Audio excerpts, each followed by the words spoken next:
오늘 우리 함께 일상의 예배로라는 제목으로 말씀 전하도록 하겠습니다. 여러분 잉글랜드 프리미어 리그라고 들어보셨죠?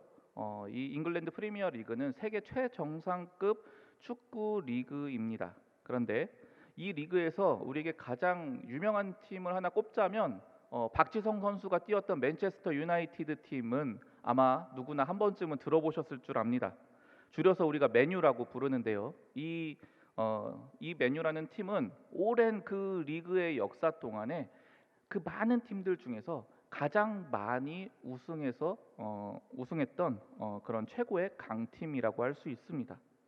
이 박지성 선수가 활약할 때도 총 7시즌을 이제 뛰었는데요. 그 7시즌 중에서 무려 4번이나 우승을 차지할 만큼 이 맨유라는 팀은 매우 강한 팀입니다. 그런데 그 박지성 선수가 뛸 때까지만 해도 이 맨유의 황금기였다고 할 수 있겠는데 불과 10여 년이 흐른 지금 이 맨유의 위상은 많이 추락해 버리고 말았습니다. 제가 확인해 보니까 오늘 시점으로 맨체스터 유나이티드 팀이 이 프리미어 리그에서 7위더라고요. 사실 프리미어 리그에서 7위라고 한다면 결코 낮은 순위는 아닙니다만, 그러나 언제나 최정상에 군림했던 이 팀의 입장에서는 사실 지금의 순위에 만족하기 어려울 것 같습니다. 그런데 이런 상황에서 현재 메뉴에서 활약 중인 크리스티아노 호날두 선수가 인터뷰를 한 기사를 제가 접하게 되었는데요. 그가 뭐라고 이야기를 했었냐면 메뉴가 3위 아래로 떨어지는 것을 자신은 도저히 용납할 수 없다고, 정말 더욱 우리가 노력을 해야겠다, 이런 식의 인터뷰를 했습니다. 정말 열심히 노력해야겠다라는 어떤 레전드 선수다운 발언이면서 또 동시에 그 현실이 녹록지 않다는 것을 정확하게 직시한 그런 내용이라고 생각이 들었습니다. 그런데 이 과거 그 메뉴의 찬란했던 황금기 시절에 호날두 선수랑 같이 뛰었던 이 루니라는 선수가 이에 대해서 다른 말을 했습니다. 그는 뭐라고 했느냐? 메뉴는 결코 3위로 만족해서는 안 된다. 메뉴는 반드시 언제나 최정상의 팀이 되어야 된다. 그래서 이 팀에 우승하기 위해서는 당연하게 이겨야 된다라는 그 마인드가 필요하다는 식의 그런 발언을 했습니다. 그러기 위해서 그는 이 맨유라는 팀이 다시 돌아가야 된다라고 인터뷰를 했습니다. 우리식으로 그걸 표현을 한다면 아마도 초심으로 돌아가자라는 식의 이야기라고 할 수 있겠죠. 참 이 루니의 이야기를 들으면서 야, 명문팀 출신다운 그 자부심 가득한 말이다, 그런 생각이 들었습니다. 사실 3위만 해도 엄청난 건데 당연하게 우승을 노려야 된다. 특히 이런 어려운 현실 속에서도. 현실이 비록 녹록치 않을 수는 있지만 우리가 만약 초심으로 돌아가기만 한다면 우리는 얼마든지 최고가 될 수 있다. 이런 자부심이 그의 말 속에 담겨 있는 것 같았습니다. 그리고 여러분, 이것은 그냥 축구에서만의 이야기는 아니라는 생각이 들었습니다. 사실 지금 우리가 몸담고 있는 이 한국 교회는 위기의 시기를 겪고 있죠. 사실 위기가 코로나 때문에 왔다기보다는 코로나 이전부터 위기였는데 코로나를 지나면서 그 위기가 더욱 가중되었다고 볼 수 있습니다. 교회에서 뭐만 했다 하면 다 욕먹죠. 그냥 가만히 있으라는 이야기 많이 듣습니다. 이런 현실을 감안하면 사실 이 코로나 시기에는 그냥 몸을 조금 웅크리고 여러 가지 바람이 지나가기를 그냥 가만히 얌전히 기다리는 게 어느 정도 좋은 전략일지 모르겠습니다. 그러나 여러분, 교회는 결코 그런 수준에 머물러서는 안 됩니다. 왜냐하면 이 교회의 시작은 다름 아닌 예수 그리스도의 보혈로 시작되었기 때문입니다. 하나님 아버지의 그 크고 놀라운 사랑과 그 공의의 결정체가 바로 이 교회입니다. 이 교회야말로 이 세대를 구원하시기 위한 하나님의 가장 중요한 대안입니다. 그리고 하나님께서는 이 교회를 향해서 무한한 기대와 가능성을 꿈꾸고 계십니다. 따라서 교회는 반드시 새로워져야만 합니다. 그래서 다시 한번 이 세상을 변화시키는 가장 중요한 통로로서 쓰임 받아야 합니다. 그리고 저는 청년부 담당 목사로서 우리 안산제일교회 청년 공동체가 바로 이와 같은 새로운 변화가 있어야 된다고 믿습니다. 그저 단순히 허황된 이야기를 하는 것이 아니라 우리 안산제일교회 청년부를 통해 이 안산 땅이 변화되어지고 이 대한민국이 새 소망을 갖게 되고, 그래서 이 땅에 하나님의 나라를 펼치는 귀한 통로가 되어야 할 줄 믿습니다. 그런 면에서 우리는 역시 초심으로 돌아갈 필요가 있습니다. 그렇기 때문에 오늘 본문이 우리에게 큰 의미가 있다고 여겨집니다. 왜냐하면 오늘 본문에는 우리 교회들의 처음이라고 할 수 있는 초대교회의 역사가 오늘 본문에 기록되어 있기 때문입니다. 오늘 본문 42절부터 47절까지를 살펴보면 이 초대교회가 어떠한 형태의 교회였는지, 이 교회가 어떠한 일들을 했었는지를 잘 기록해주고 있습니다. 마치 우리가 지금 교회라는 이름으로 모여서 여러 가지 사역들을 하는 것처럼 이 초대교회도 다양한 사역들을 했습니다. 그런데 이 오늘 본문이 끝나는 47절에 보면은 이 초대교회가 했던 그 사역들의 총평, 그 결과가 어떻게 되었느냐까지 기록이 되어 있습니다. 제가 한번 읽어드리겠습니다. 47절 말씀입니다. 하나님을 찬미하며 또 온 백성에게 칭송을 받으니 주께서 구원받는 사람을 날마다 더하게 하시니라. 아멘. 초대교회가 행했던 이 사역의 결과들은 너무나 놀라운 거였습니다. 당시 그 온 세상 사람들이 이 초대교회를 칭송하는 일이 벌어졌습니다. 그리고 날마다 하나님께서 보내주신 새로운 생명들이 교회에 넘쳐나게 되었습니다.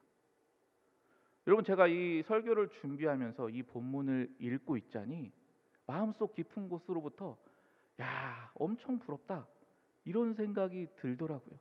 근데 동시에 또 이런 생각이 들었어요. 야, 어쩌면 교회를 보는 이 세상의 시각이 이렇게 다를 수 있을까? 라는 생각도 들더라고요. 방금 아까 이야기한 것처럼 지금 뉴스에서 뭐만 하나 터졌다 하면 어떻게 말합니까? 뭐야, 또 교회야? 이런 표현들을 이제는 너무 당연하게 듣게 됩니다. 사람들은 너무나 당연하다는 듯이 댓글로 그냥 교회를 비판하는 목소리를 자주 냅니다. 제가 언제부터인가 이 교회 관련된 뉴스를 읽을 때는 일부러 이 댓글을 차마 보지를 못하겠더라고요.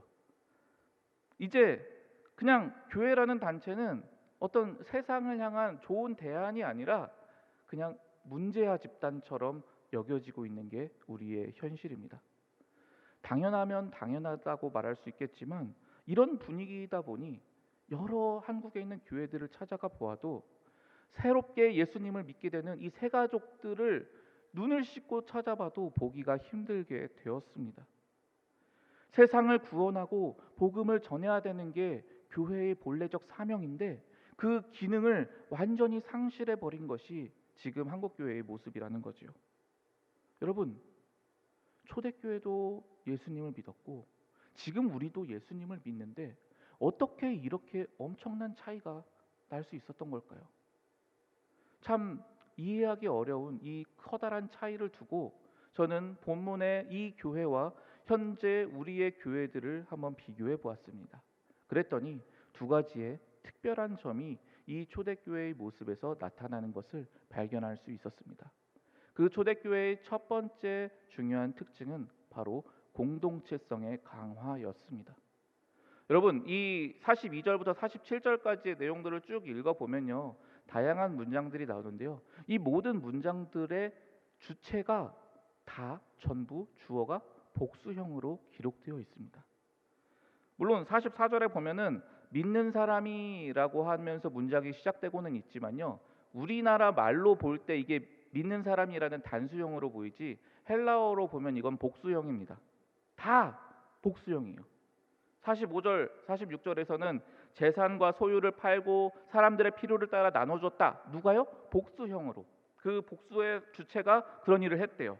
또 떡을 떼고 음식을 먹고 찬송하는 주체도 당연히 복수형입니다. 처음부터 끝까지 다 복수로 말합니다. 여러분, 당시 초대교회에는 기라성 같은 위대한 인물들이 있었어요. 베드로, 요한, 야고보, 이런 훌륭한 제자들도 많이 있었는데도 불구하고 그런 어떤 특별한 개인의 이야기는 전혀 나오지 않습니다. 뭐 베드로 담임 목사님이 엄청나게 설교를 잘해서 교회가 부흥했다더라, 또는 뭐 요한이라는 사도가 엄청나게 사역을 잘해가지고 교회가 성장했다더라, 이런 표현은 전혀 지금 보이지 않고요. 오직 단체로, 공동체로만 이 모든 교회의 이야기를 설명하고 있습니다. 즉 성경에서 최초로 언급되는 이 초대교회는 한 개인을 강조하지 않고 반드시 공동체라는 것, 복수라는 것을 기본으로 전제했다라는 걸 우리가 알게 됩니다. 그리고 가만히 살펴보면 이 초대교회가 행동했던 그 내용들도 다 이 공동체를 위한 행동들을 하고 있는 걸 발견합니다. 42절에는요, 초대교회의 핵심적인 활동들이 이런 거가 있었다라고 설명을 합니다. 근데 보면은 먼저 뭐랬대요? 사도들의 가르침을 받았대요. 이건 어떤 얘기냐? 우리가 구원받게 되었잖아요. 그럼 구원받게 된 이 개인이 앞으로 어떻게 살아야 될까? 요거를 이제 설명을 해준 거예요, 사도들이. 그래서 이 이야기를 들은 초대교회는 그 말씀대로 살았습니다. 그 살은 결과가 뭐냐? 서로 친해지고 교제하는 일을 했다는 거예요. 이것은 우리가 익히 잘 알고 있는 유명한 헬라어 코이노니아, 그걸 의미하는 거예요. 코이노니아가 진짜로 쓰였어요. 여러분, 이 코이노니아라는 단어는요, 교제에 참여하다라는 거예요. 서로 친해지는 거, 서로 어울리는 거, 이걸 코이노니아라고 해요. 그런데 이것을 한 거예요. 이 사도들의 가르침을 받아서. 이게 얼마나 중요했던지 지금 이 본문에서는요, 성찬식을 의미하는 그 떡을 뗀다, 그리고 기도하는 것, 이런 행위들보다 더 앞서서 기록하고 있습니다. 성경은 순서조차 중요하거든요. 중요하거나 강조하고 싶은 것을 더 앞에 씁니다. 따라서 이 코에노니아라는 그 가치는 이 사도행전에서 매우 중요한 가치를 지녔다는 걸 우리가 알 수 있습니다. 그리고 오늘 본문을 보면 또 한 가지 우리가 엿볼 수 있는 게 있는데요. 그게 뭐냐면 그 당시 옛날 그 초대교회는 어떻게 예배를 드렸을까? 여러분 궁금하지 않으십니까? 저는 되게 궁금했는데요. 그 당시에 교회는 어떻게 예배를 드렸는가가 바로 오늘 본문에 나옵니다. 우선 뭐가 나오느냐? 아까 말한 것처럼 사도들의 가르침이 있었어요. 이건 지금 우리식으로 말하면 설교죠. 목회자들이 이렇게 설교하는 것처럼 말씀을 전했던 거예요. 그리고 또 뭐가 있었느냐? 떡을 떼었다라고 말하는데, 떡을 떼었다라는 거는 성찬식의 관용적 표현입니다. 그러니까 성찬식을 매주 행했다는 거예요. 우리처럼 어쩌다가 한번 하는 게 아니라 그때는 매주 성찬식을 행했습니다. 그리고 함께 식사하고 교제를 나누는 코이노니아의 행위가 있었습니다. 우리로 치면 뭘까요? 우리 청년부 예배 끝나고 소그룹 모임 하잖아요. 팀 모임 하잖아요. 그걸 이들도 했다는 거예요. 그리고 기도회가 있었어요. 여기서 기도했다라는 표현도 복수형입니다. 그래서 기도회를 한 거예요. 그리고 찬양을 같이 했다는 겁니다. 이것이 당시 초대교회의 그 예배의 요소들입니다. 어떻습니까, 여러분? 들어보니까 지금 우리의 예배 요소들이랑 사실 많이 비슷하죠. 그런데 여기에서 중요한 사실이 한 가지 있습니다. 그게 뭐냐면 함께 친교를 나누며 식사를 하는 이 코이노니아, 즉 소그룹까지도 예배에 포함되었다라는 겁니다. 여러분, 좀 상당히 충격적인 이야기 아닙니까? 우리가 현재 생각할 때는 예배가 언제까지로 생각돼요? 가령 지금 오후 예배를 예를 들어볼까요? 그럼 2시부터 시작해서 이제 한 3시 조금 넘어서 이제 예배가 끝나요. 그래서 제가 축도하고 마치면 우리는 그러면 오늘 예배가 끝났다, 이렇게 생각을 하는 거죠. 그러나 당시의 초대교회는, 최초의 교회는 전혀 그렇지 않았다는 거예요. 우리가 말하는 팀 모임까지 다 참여를 했고요. 그게 그들의 예배의 모습이었습니다. 그에 비해서 우리는 어떻습니까? 예배는 그냥 이 안에서 이렇게 하는 형태가 끝나면 그걸로 예배가 끝. 그래서 소그룹은 별개라고 생각을 하죠. 그래서 아마도 이 가운데도 지금 우리가 방학이라서 그런데요, 이 가운데도 예전에 그러신 분들도 있었을지 몰라요. 예배는 참여하는데 소그룹은 참여하지 않는 것. 그런데 지금 이것이 우리 한국 교회에 만연한 현상입니다. 많은 교회들에서 소그룹은 별개예요. 어른들의 입장에서는 이게 뭡니까? 교구 모임이죠. 교구 모임에 다 참여합니까? 사실 어려워요. 그럼 소그룹 우리는 많이 참여합니까? 마찬가지죠. 소그룹 많이 참여 못해요. 그런데 초대교회는 그렇지 않았다는 거예요. 예배의 설교를 들었다면 마지막 팀 모임까지 다 누구나 반드시 참여했었다는 겁니다. 왜 이런 차이가 발생했을까 생각해 보면 아마 각 개인의 구원이 개인의 문제다라는 인식에서 비롯되지 않았을까 싶어요. 예수 믿는 거 내 아버지가 예수 믿었어요. 그러면은 나도 구원받나요? 그건 아니죠. 구원은 개인의 문제입니다. 그러나 구원받고 난 이후의 신앙생활은 전혀 다른 이야기입니다.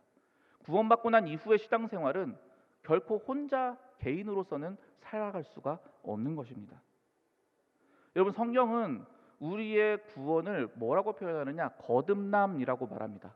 이거는 한마디로 말해서 영적으로 우리가 다시 태어났다라고 말할 수 있어요. 여러분, 한번 상상해 보시면 좋겠습니다. 이 세상에 그 어떤 아기가 응애응애하고 태어났는데 자기 혼자서 부모의 돌봄이 전혀 없이 생존할 수 있는 아기가 있습니까? 자랄 수 있는 아기가 있습니까? 아니요. 아무도 없습니다.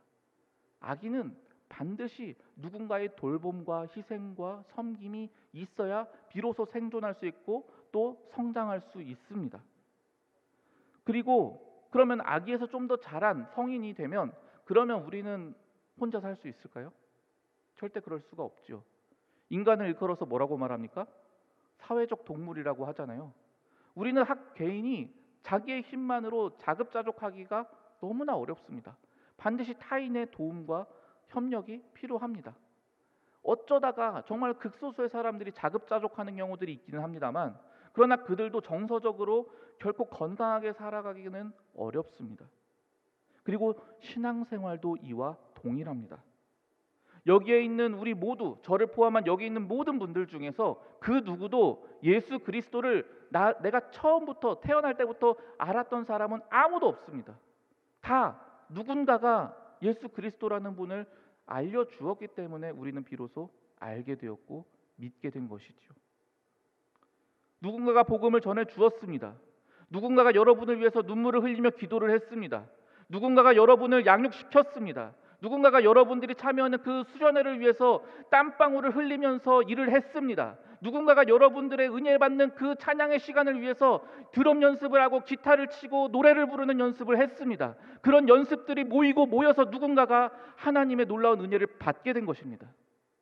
우리가 지금 이 자리에 앉아 있을 수 있는 것, 하나님의 은혜를 누리게 된 것, 예수 그리스도 안에서 우리가 새 사람이 된 것, 그 어느 것 하나 내 힘만으로 된 것은 전혀 없습니다. 반드시 누군가가 도와주었기 때문에, 누군가가 섬겨주었기 때문에, 누군가가 희생했기 때문에 우리는 이렇게 자랄 수 있었습니다. 어떤 분들은 말할 수 있어요. 나 이제 어느 정도 컸어요. 그러니까 이제 나 혼자서 신앙생활 할 수 있어요. 나 혼자서 성경 읽고 나 혼자서 예배 드리고 그러면은 난 잘 자랄 수 있어요. 여러분, 그게 정말로 가능하다면 왜 초대교회가 이렇게 공동체를 강조했겠습니까? 왜 초대교회가 그렇게 코이노니아를 함께 모이기를 힘써 강조했겠습니까? 건강한 신앙생활을 위해서는 공동체가 반드시 필수적이기 때문입니다. 여러분, 우리는 교회라고 성경이 말합니다. 교회는 어떤 것입니까? 예수 그리스도를 머리로 하는 하나의 우리가 각 몸의 지체를 이루는 유기체를 교회라고 말합니다. 그러므로 우리는 하나의 손이고요, 하나의 손가락이고요, 하나의 발입니다. 이런 우리의 몸이 이 몸뚱아리랑 떨어져 가지고 따로 이 지체들이 생존할 수 있습니까? 불가능합니다. 이 몸에 붙어 있어야 비로소 이 각 지체들은 생존이 가능합니다. 그러면 내가 발은 걸쳐 놓을게요. 발은 걸쳐 놓을 테니까 난 혼자 따로 할래요 하고서 손이 따로 막 일을 해요. 발이 따로 일을 해요. 여러분, 그렇게 따로 노는 손과 발이 하나님의 영광의 일을 제대로 감당할 수 있을까요? 절대 그럴 수 없습니다. 비로소 이 한 몸이 하나가 될 때 그 몸을 통해서 하나님의 영광을 감당하는 일들이 이루어질 수 있습니다. 여러분, 우리가 온전히 하나를 이룰 때, 함께 공동체를 지켜갈 때, 함께 공동체로 엮여져 있을 때 비로소 우리는 건강하게 성장할 수 있고, 그리고 우리가 하나님 나라의 일을 잘 감당할 수 있게 됩니다. 그러나 이 초대교회의 특별함은 이 공동체성에만 있던 것은 아닙니다. 초대교회의 두 번째 특징이 있는데요. 그 두 번째 특징은 바로 예배와 일상의 일치입니다. 앞서 제가 말씀드렸던 이 교회의 예배 드리는 모습들을 한번 떠올려 보세요. 아, 이거 그래, 한 일주일에 한 번 정도면 얼마든지 할 수 있겠다, 이런 생각이 들어요. 그런데 이들은 놀랍게도 이런 것을 매일매일 반복했다고 성경이 기록합니다. 오늘 본문 46절 말씀입니다. 제가 읽어드리겠습니다. 날마다 마음을 같이하여 성전에 모이기를 힘쓰고 집에서 떡을 떼며 기쁨과 순전한 마음으로 음식을 먹고. 아멘. 앞에 뭐라고 합니까? 날마다 이걸 했다는 거예요. 아, 이거 생각보다 쉽지 않은 이야기 아닙니까, 여러분? 믿는 사람들이 그냥 딱 한 번 모이는 게 아니라 매일 모였다는 거예요. 매일매일. 저는 이것을 읽으면서 과연 이게 가능했을까라는 생각이 들더라고요. 이들도 일상이 있었을 거 아니에요? 이들이 뭐 다 부자여가지고 일 하나도 안 해도 먹고 살 수 있을 그런 사람들만 교회였을까요? 아니죠. 오히려 절대 다수가 빈곤층이었을 겁니다. 하루 종일 죽도록 일해야지 겨우겨우 먹고 살 만한 그런 사람들이었습니다. 그런데 그런 사람들이 매일매일 모였다는 건 어떻게 이해를 해야 될까요? 과연 그게 가능했다 할지라도 그렇게까지 교회에 자신의 시간을 쏟고 싶었을까라는 의문이 들었습니다. 근데 고민해본 끝에 제가 깨달은 것은 이거였습니다. 이들에게 있어서는 그만큼 그들이 함께 드리는 이 예배가, 그들이 함께 일하는 이 사역이 그들의 삶의 중심이었다라고밖에 말할 수 없는 거예요. 만약 그렇지 않았다면 이들의 이러한 삶의 방식은 절대로 이해될 수 있는 성질의 것이 아니죠. 여러분, 하루 종일 일해 보시면 어떻습니까? 저녁에 집에 가면 아무것도 하기 싫잖아요. 그냥 누워서 쉬고 싶잖아요. 그냥 내가 누리고 싶었던 즐거운 것들 유튜브 보면서 맛있는 거 먹으면서 좀 회복하고 싶잖아요. 근데 이들은 그것을 뭘로 했다는 거예요? 그들의 모임을 통해서 그 회복을 경험했다는 거예요. 일상이 고되고 힘들지만, 나를 힘들게 하는 여러 사람들이 있었지만, 그러나 그 모든 것들을 끝나고 나서, 그 일상이 끝나고 나서 그 믿는 사람들끼리 다시 모인 거예요. 그곳에서 함께 하나님의 말씀을 나누는 거예요. 그것에서 다시 한번 그들이 힘을 얻게 된 거예요. 그것이 그들이 일상을 견디고 살아갈 수 있었던 비결이었습니다. 한마디로 이들의 일상은 예배랑 연결되어 있었던 것입니다. 여러분, 우리가 한번 생각해 봤으면 좋겠습니다. 여러분, 주일날 하루 밥 배 터지게 먹었다고 생각해 봐요. 오늘 점심엔 아웃백에 가서 먹고, 오늘 저녁에는 빕스에 가서 먹고, 그래서 여러분이 엄청나게 진짜 배가 조금이라도 뭐 들어갈 수 없을 정도로 먹었어요. 그러면 여러분, 일주일 동안 아무것도 안 먹고 지낼 수 있습니까? 아니죠. 주일날 먹은 건 주일날 거고, 내일은 내일의 밥을 먹어야지 우리가 살 수 있는 것 아닙니까? 제가 지금까지 몇 번이나 이렇게 설교하면서 우리 청년들 이야기를 들어봤을 때, 주일날 받은 은혜를 가지고 일주일 내내 살아갈 수 있다라고 말하는 사람을 지금까지 단 한 번도 본 적이 없어요. 한 수요일 정도만 돼도 에너지가 다 소진돼요. 무슨 일이 있었는지조차 기억이 안 나요, 주일날. 그렇게 우리는 주일날 받은 한 번의 에너지만 가지고는 본격적으로 우리의 일상에서 그 능력으로 살아갈 수가 없다라는 겁니다. 우리에게는 반드시 일상 속에서 또 다른 예배가 필요하다는 겁니다. 그 차이 때문에 지금 현재 우리의 일상은 복음의 능력을 잃어버리게 되었습니다. 여러분, 교회 다니는 것 그냥 별 볼 일 없는 힘없는 사람들이 그냥 내세에 대한 간절함을 가지고 다닌다고 생각하세요? 아닙니다. 복음에는 능력이 있었습니다. 복음에는 힘이 있었습니다. 이 초대교회의 사람들이요, 세상에서 별 볼 일 없는 사람들이었습니다. 그러나 그들이 그 복음을 가지고 일상에서 살아가자 놀라운 일들이 일어났습니다. 사람들이 그들을 칭송하게 됩니다. 사람들이 이들을 통해서 놀라운 변화를 경험하게 됩니다. 많은 문헌들을 읽어보면 당시 이 초대교회를 바라보는 세상 사람들의 시선을 느끼게 됩니다. 그들은 감탄하고 경탄했어요. 어떻게 다른 사람을 위해서 이렇게까지 희생하는 사람들이 존재할 수 있는가? 그들은 너무 놀랐습니다. 그들은 죽는 자리에까지 나아갔지만 기꺼이 웃으며 죽게 되었습니다. 그들은 로마라는 거대한 제국 아래에서 아무것도 아닌 것 같아 보였습니다. 그러나 어떻게 됐습니까? 마침내 그들이 로마를 정복하게 되었습니다. 가장 낮은 계급이었던 이 사람들이 로마 황제마저 그 복음 앞에 굴복시켰던 것입니다. 사랑하는 여러분, 이들에게는 복음의 능력이 있었습니다. 그 복음의 능력이 그들의 일상에서 드러나졌습니다. 그리고 그것을 그들뿐만 아니라 세상 사람들도 보게 되었습니다. 만약 우리도 그러한 복음의 능력으로 살아가길 원한다면 우리에게도 일상과 예배의 연결이 필요합니다. 앞서 제가 오늘 설교의 제목을 우리 함께 일상의 예배로라고 말씀을 드렸습니다. 이것이 바로 올해 우리 청년부의 표어이기도 합니다. 여기에는 오늘 본문에서 나타난 두 가지, 즉 공동체성과 일상과 예배의 연결, 이 두 가지를 담았습니다. 여러분, 우리를 주님께서는 공동체로 부르셨습니다. 한 개인 개인이 잘 믿어라 이렇게 부르신 게 아니라 우리 전체가 하나 되어서 예배하고 하나 되어서 하나님 나라의 일을 감당하도록 우리를 부르셨습니다. 그래서 우리가 참되게 서로 교제하고 친교를 나눌 때 세상은 우리 안에서 하나님의 영광을 보게 될 것이라고 성경은 예언하고 있습니다. 또한 여러분, 우리의 예배는 이 주일날 단 한 번 2시에 드리는 이것으로만 끝날 수 없습니다.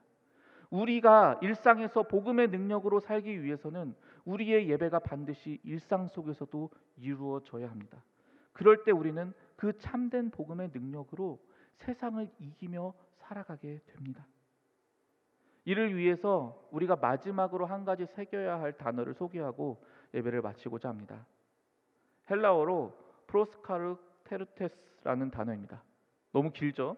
굳이 안 쓰셔도 됩니다. 프로스카르테르테스, 이 단어는요 42절과 46절에 주동사로 쓰였습니다. 문장을 이끄는 단어란 뜻인데요, 우리말로는 어떻게 번역되느냐, 힘쓰다라는 단어로 번역되어 있습니다. 우리말 성경에는 그냥 힘쓰니 뭐 이렇게만 표현이 되어 있어서 이게 중요한가 안 중요한가 잘 안 느껴지잖아요. 그런데 이걸 헬라어 원문으로 보면 이 단어가 오늘 이 본문의 핵심이라는 것을 알게 됩니다. 헬라어는 이 동사를 중심으로 문장이 구성이 되는데요, 이 한 가지 프로스카르테룬테스라는 이 단어를 가지고 여러 가지 그 행동들이 쭉 연결되어서 나열되고 있는 형태로 기록이 되어 있는 겁니다. 따라서 이 단어가 모든 그 행위들의 태도를 결정짓는 아주 중요한 단어입니다. 즉 초대교회는 지금까지 제가 쭉 설명해 왔던 이 여러 가지 행동들을 힘쓰면서 행했다라는 걸로 해석할 수 있습니다. 그런데 이 힘쓰다라고 번역된 프로스카르테르테스라는 이 단어는요, 그 원래 의미가 어떤 뜻이냐, 어떤 무엇인가를 헌신적으로 인내하다, 어떤 무엇인가를 고집해서 계속 하려고 힘쓰다, 노력하다, 이런 뜻입니다. 그럼 이걸 번역해서 적용하면 무슨 말입니까? 초대교회라는 곳은 서로 친밀해지고 서로 교제를 나누기 위해서 매일같이 힘써서 헌신적으로 인내했다는 이야기입니다. 초대교회는 이 공동체성을 지키고 유지해가기 위해서 어떻게든지 노력하면서 고집스럽게 그것을 지켜가 왔던 것이라는 겁니다. 그리고 초대교회는 일상에서도 예배가 연결되어질 수 있도록 헌신적으로 그들의 삶에서 인내하며 노력하며 고집했다라는 것을 말합니다. 여러분, 왜 초대교회 교인들이라고 해서 서로 교제하는 게 당연하게 쉽게 되었을 것 같습니까? 초대교회 교인들이라고 해서 일상이 예배로 연결되는 게 너무 자연스럽게 될 거라고 생각하십니까? 전혀 그렇지 않았습니다. 당시에 그 사람들도요, 각 개인의 사생활이 있었습니다. 친해지고 싶지 않은 사람도 있었습니다. 나랑 맞지 않는 사람들도 있었습니다. 그래서 혼자가 더 편하다고 느껴지는 경우들도 얼마든지 있었을 것입니다. 그러나 그래도 그들은 예수님께서 말씀하셨기 때문에 그 공동체 하나 되기 위해서 헌신적으로 인내했던 것입니다. 비록 나랑 안 맞는 사람도 인내하는 겁니다. 비록 내가 함께하는 게 어울리는 게 좀 불편하더라도 인내하고 고집스럽게 그것을 지켜갔던 것입니다. 일상이 아무리 바쁘고 지치더라도 그냥 모임에 참여하고 싶지 않더라도 그들은 어떻게든지 고집하면서 내 일상 속에 예배가 연결되기를 힘써서 노력했다라는 것입니다. 형식적으로만 예배에 참여하고 내 마음대로 살고 싶은 욕망이 아무리 커도 그래도 그들은 예배와 일상이 분리되지 않도록 고집스럽게 그것들을 지켜갔습니다. 그리고 그 결과가 그들을 통해 복음의 능력이 세상 가운데 나타났던 것입니다. 그 복음의 능력으로 인해 세상이 그들을 칭송하게 된 것입니다. 그 복음의 능력으로 인해 그들에게서 놀라운 새 생명의 구원의 역사들이 계속 샘솟았던 것입니다. 사랑하는 청년 여러분, 우리도 이 같은 초대교회의 태도를 본받기를 원합니다. 프로스카르테론테스, 공동체로 함께 하나 되기 위해서, 예배와 일상을 연결되기 위해서 우리가 이것을 힘써서 고집스럽게 노력해야 할 것입니다. 헌신하면서 인내해야 할 것입니다. 어떻게 이것이 쉬울 수 있겠습니까? 때로는 지치고 포기하고 싶은 게 당연한 마음일 겁니다. 아마 이 올 한 해가 다 가기 전에, 아마 이 한 달도 채 가기 전에 뭐 공동체성 그렇게 강조해도, 뭐 일상에서 예배 그거 그렇게 강조해도 그거 어려워, 힘들어, 안 해. 그게 뭐 중요하다고 얘기하는 게 지금 한쪽 귀로는 들리고 한쪽 귀로는 흘러가시는 분들도 있을지도 모르겠습니다. 여러분, 그게 우리의 연약함입니다. 그런 연약함에도 불구하고 초대교회 교인들은 그것을 헌신적으로 인내하면서 지켰다는 것입니다. 왜요? 그것이 살아있는 하나님의 진리이기 때문입니다. 그 진리를 그들이 끝까지 붙잡아 나갔을 때 그들을 통해 세상이 변화되었습니다. 여러분, 우리의 힘으로는 이 가치들을 지켜나갈 수 없습니다. 그러나 성령께서 우리와 함께 하십니다. 우리가 고집스럽게 헌신적으로 이것을 지켜가며 인내할 때 성령께서 우리 안에서 놀라운 능력을 베푸시사 이것들이 마침내 이루어지게 할 것입니다. 마치 초대교회에서 그러한 일들이 일어났듯이 말입니다.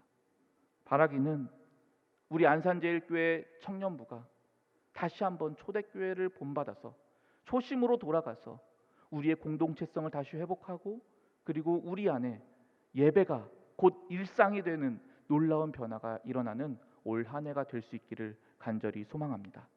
이 시간 기도하겠습니다. 사랑과 은혜의 하나님 아버지, 오늘 이 시간 주님의 귀한 말씀으로 우리가 무엇을 바라보아야 할 것인지 다시금 깨닫게 하심을 감사드립니다. 주님, 초대교회는 서로의 다름에도 불구하고 함께 하나 되기 위하여 그들의 삶을 드렸습니다. 초대교회는 그들의 바쁘고 지친 일상에도 불구하고 그들의 일상이 그들의 신앙을 좀먹지 않도록 일상과 예배를 연결시키고자 노력했습니다. 이들에게도 결코 쉬운 길은 아니었지만 그들은 진리인 이 말씀을 붙잡기 위해 헌신적으로 인내하며 고집스럽게 노력하였습니다. 주님, 그러한 태도가 우리에게도 있게 하여 주시옵소서. 오직 주님의 참된 그 복음의 말씀을 온전히 붙잡고 그 말씀이 우리 안에 살아내질 수 있도록 우리의 삶을 드리는 귀한 청년들 되게 하여 주시옵소서. 그러할 때에 하나님의 놀라운 능력이 우리 가운데 나타나 복음의 능력으로 우리의 일상이 바뀌어지는 놀라운 역사가 있게 하여 주시옵소서. 우리를 사랑하여 주시는 우리 주 예수 그리스도의 이름으로 기도드립니다. 아멘.